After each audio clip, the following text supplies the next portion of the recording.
اس لیے کہ عام طور پر تو ہوتا ہی ہے یہ بزرگوں، گھر کے اندر ہماری تمہاری کیا چلتی، وہ تو عورتوں کی چلتی ہے، ہماری تمہاری گھر والی چلنے ہی نہیں دیتی. وہ صاف کہے گی دیکھو گھر کے معاملے میں تم مت بولا کرو، ہم تمہارے باہر کے معاملے میں نہیں بولتے، تم گھر کے معاملے میں مت بولا کرو. وہ تو اللہ کی بندی چلنے ہی نہیں دیتی. بادشاہ آ گیا اس کے چکر میں. اور بزرگوں یہ ہوتی تو ناقص العقل ہے، لیکن اچھوں کی عقل کو ٹھکانے لگا دیتی. حدیث میں آتا ہے اللہ کے رسول صلی اللہ علیہ وسلم فرماتے میں نے عورتوں کو کثرت سے جہنم میں جلتا ہوا دیکھا. میں نے جبرائیل سے پوچھا اے جبرائیل یہ کیا عورتیں اور کثرت سے جہنم میں جل رہی؟ کہ اللہ کے رسول یہ لعن طعن بہت کرتی ہے اور شوہر کی ناشکری کرتی ہے. لعن طعن بہت کرے گی، لعنت بھیجنا، برا بھلا کہنا، لڑائی جھگڑا کرنا اور ناشکری، اس کو کتنا ہی لا کر دو آپ کم پڑتا ہے. کیا کہے گی؟ ایک بات آپ اس کے مزاج کے خلاف کر کے دیکھو، آپ کے سارے زندگی بھر کے احسان کو ختم کر دے گی. کیا بولے گی؟ آج تک آپ نے میری کوئی بات سنی ہے؟ آج تک کوئی چیز میرے کو لا کر دی؟ کیا کہتی؟ کہ ہمارے پاکستانی بھائی سمجھ رہے اس لیے ہنس رہے.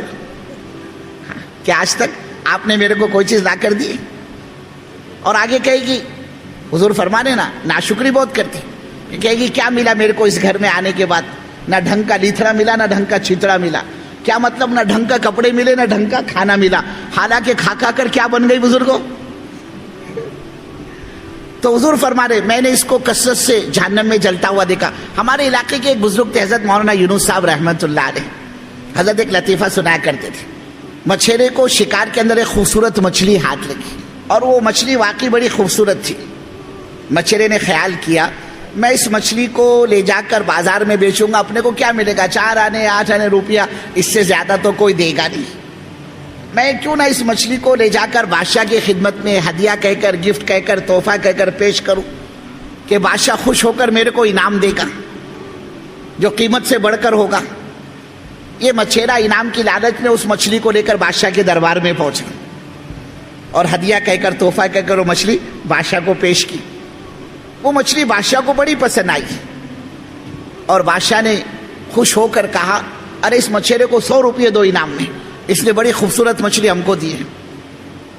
اب بادشاہ کے کہنے پر مچھیرے کو تو مل گئے 100 روپئے. وہ 100 روپئے لے کر آگے بڑھا. قریب میں بادشاہ کی کنجوس ملکہ بیٹھی تھی. اس نے اپنے شوہر سے کہا بادشاہ سلامت، یہ کیا کیا آپ نے؟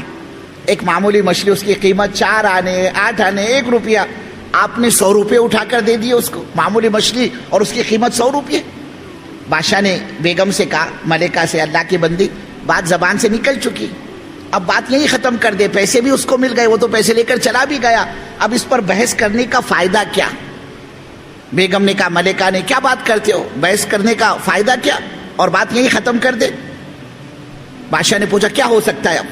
کہا اس مچھیرے کو واپس بلاؤ اور اس مچھیرے کو بلا کر یہ پوچھو یہ مچھلی نر ہے یا مادہ ہے. اگر وہ کہے یہ مچھلی نر ہے یا مادہ ہے، میل فیمیل، ہاں میل فیمیل، ہاں اس سے یہ پوچھو یہ مچھلی میل ہے یا فیمیل ہے، نر ہے یا مادہ ہے. اگر مچھیرا یہ کہے کہ وہ نر ہے تو اس کو کہو کہ مادہ لا، اگر کہے کہ یہ مادہ ہے تو اس کو کہو کہ نر لا، جب تک یہ 100 روپئے یہاں رکھ کر جا.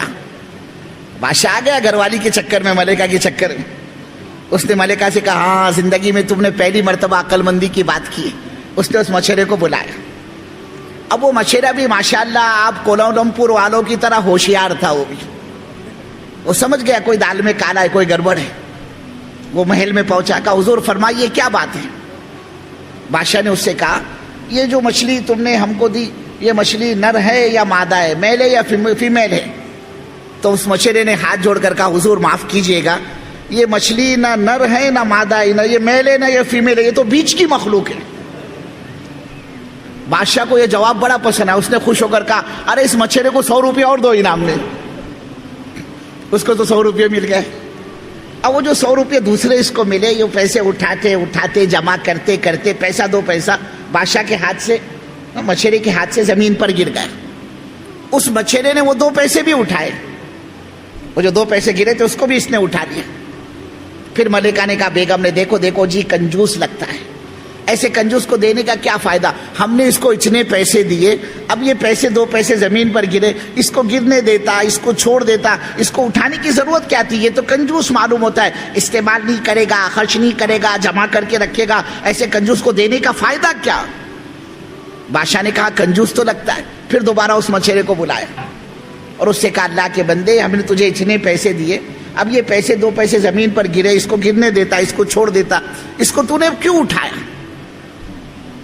مچھیرے نے کہا حضور اصل میں بات پیسے 2 پیسے کی نہیں ہے، بلکہ جو پیسہ زمین پر گرا اس پیسے پر آپ کا نام لکھا ہوا ہے، آپ کی تصویر بنی ہوئی ہے، حضور کسی کا پیر پڑ جاتا اس کے نام کی بیعت بھی ہوتی، اس لیے میں نے اس کو اٹھایا ہے۔ بادشاہ نے کہا اس کو 100 روپیہ اور دو انعام میں۔